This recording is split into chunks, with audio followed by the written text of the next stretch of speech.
દૈનિક બાઇબલના વાંચનો. તારીખ 9 ઓગસ્ટ 2026, સામાન્ય કાળના 19મા અઠવાડિયાનો રવિવાર.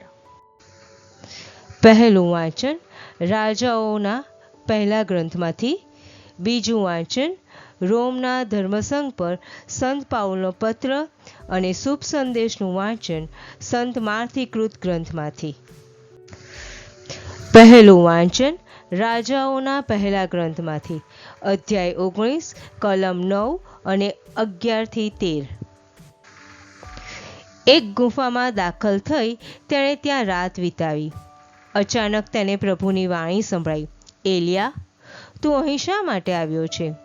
સામેથી જવાબ આવ્યો, જા અને પર્વત ઉપર પ્રભુની સમક્ષ ઊભો રહે. એ જ વખતે પ્રભુ ત્યાં થઈને જતો હતો. પ્રભુ આવતા પ્રચંડ પવન વાવવા લાગ્યો. પર્વતો ફાટી ગયા અને ખડકોના ટુકડે ટુકડા થઈ ગયા, પણ પ્રભુ એ પવનમાં ન હતો.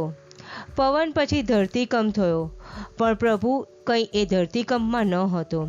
ધરતીકંપ પછી અગ્નિ ફાટી નીકળ્યો, પણ પ્રભુ એ અગ્નિમાં ન હતો.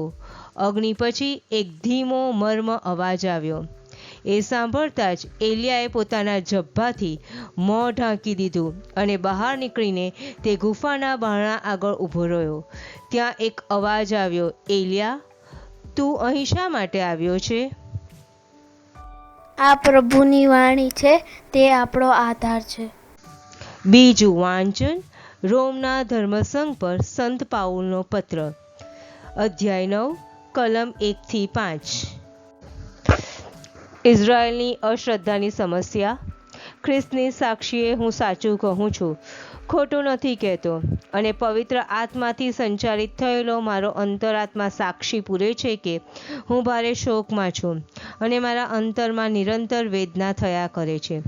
શક્ય હોય તો હું તો એમ પણ ઈચ્છું છું કે મારા બંધુઓ ખાતર, લોહીની દ્રષ્ટિએ જેઓ મારા જાત ભાઈઓ છે, તેમને ખાતર હું પોતે સાપ વળીને ખ્રિસ્તથી અલગ થઈ જાઉં.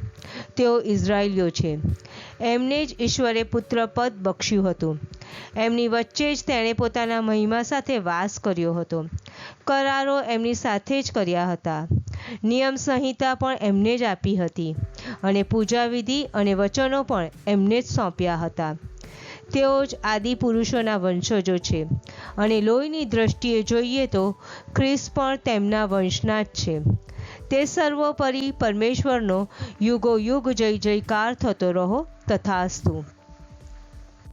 આ પ્રભુની વાણી છે, તે આપણો આધાર છે. શુભ સંદેશનું વાંચન સંત માર્થીકૃત ગ્રંથમાંથી, અધ્યાય 14, કલમ 22-33.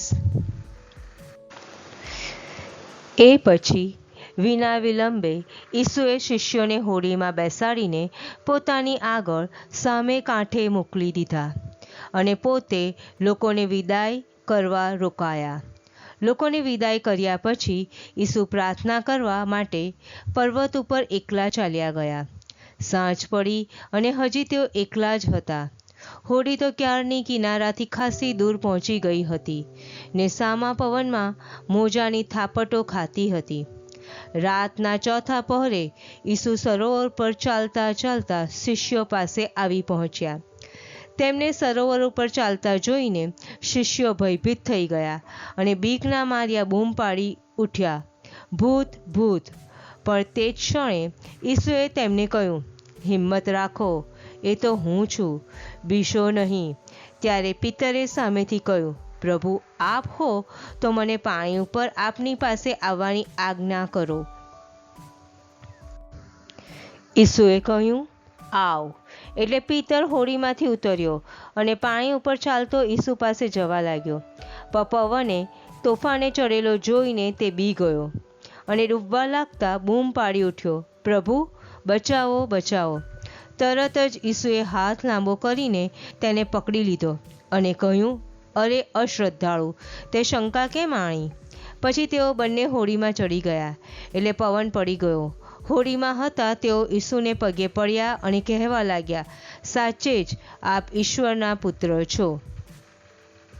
આ પ્રભુની વાણી છે, તે આપણો આધાર છે. પ્રાર્થના.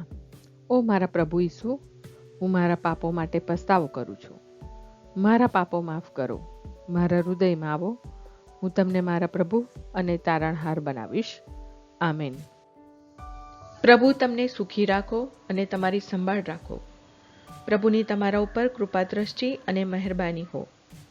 પ્રભુની તમારા ઉપર પ્રસન્નતા હો અને તે તમને શાંતિ બક્ષો.